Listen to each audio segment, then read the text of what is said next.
안녕하십니까. 새해 동안 한인 가정들의 희망과 기쁨이 가득하시기를 원합니다. 금년이 시작되며 트럼프 정부가 이란의 군사 전략가를 제거하고 3,500명의 병력을 증강 파견하는 대외 강경책을 시행하고 있고, 대내적으로도 이민 억제 정책과 축소 지향의 복지 정책을 펼치고 있습니다. 축소되는 복지 정책 중에 두드러지게 나타나는 것은 푸드 스탬프라고 알려진 SNF, SNAP, 즉 Supplemental Nutrition Assistance 프로그램인데, 오는 4월 1일부터 개정된 규정이 시행되면 현재 3,600만 명의 수혜자 중에 약 75만여 명의 수혜 자격을 상실하게 됩니다. 여기에 해당되는 수혜자는 부양가족이 없고 일할 수 있는 18세 이상 49세 이하에 속하는 수혜자들입니다. 원칙적으로 이에 속하는 수혜자들은 일주에 20시간 이상의 일을 하지 아니하면 수혜 자격을 3년 동안 3개월로 제한하고 있지만, 실업률이 높거나 일자리가 충분치 못한 지역의 경우 이러한 제약들이 파괴 상태로 계속 진행되어 왔습니다.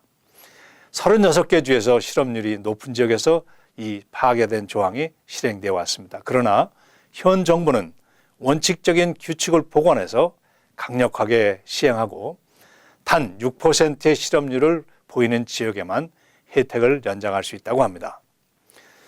이러한 법령에 문제가 있다고 제기하는 사람들의 반론은 수혜자들을 책망하기 전에 기존의 고용시장에서 블루칼라의 일들이 아웃소싱으로 해외에서 진행되고 일자리가 없고, 서비스업의 기존 고용체제와 임금체제로는 파타임으로 일해서는 생활비와 의료비를 감당할 수 없어서 차라리 일을 못하는 경향이 있음을 지적하고 먼저 고용 환경의 개선하는 것이 우선이라고 강조하고 있습니다.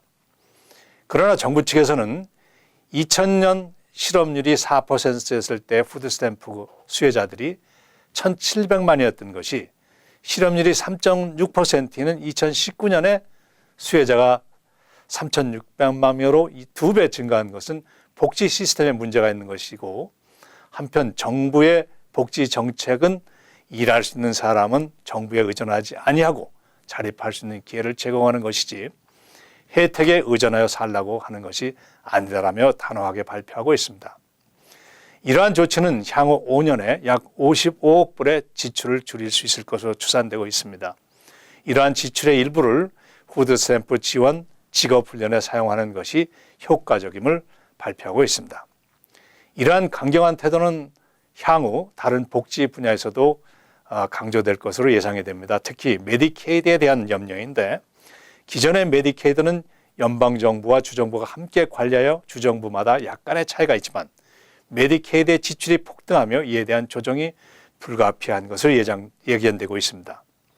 메디케이드는 65세 이하더라도 소득이 연방 빈곤선의 138% 이하의 개인이나 가정에 혜택을 주고 있는데, 이 프로그램을 없앨 수는 없지만 연방의 지원금을 하향 조정하거나 일하는 것을 의무화할 수 있고, 서비스에 대한 코페이나 프리미엄을 설정하거나 또는 서비스의 내역을 잘라낼 수 있을 것입니다. 의료 비용이 지속적으로 증가되고 있고 미국의 재정 상태가 호전되지 아니하면 이러한 조정은 생각보다 빨리 시행될 수 있을 것입니다. 이민 신청에 있어서도 재정 보증인의 자격 조건이 강화되고 있고, 초청되어 온 사람이 3년 내에 정부의 혜택을 받게 되면 이에 대한 비용을 초청인이 부담하는 내역을 법제화하고 있습니다. 향후 미국 내 복지 정책이나 이민 정책은 정부 비용을 최소화하는 방법으로 전개될 것이며, 이러한 경향은 잠시 계속되리라고 예측됩니다. 미국 생활에 뿌리가 깊지 못한 한인 이민자들로서는 어려운 시기를 맞게 될 수도 있습니다. 그러나 어려운 상황에 처하며 어떻게 하든지 독립적인 생활을 준비할 수 있고 자생의 능력이 배양될 수 있는 또한 기회이기도 합니다. 한편 한인사회 내 봉사기관이나 종교기관들이 어려움에 처한 동포들을 보다 잘 도울 수 있는 체제를 효과적으로 갖추기를 원하며 긴급 구호기금, 천사펀드, 장학기금 등이 더 확대되는 한 해가 되었으면 합니다. 안녕히 계십시오.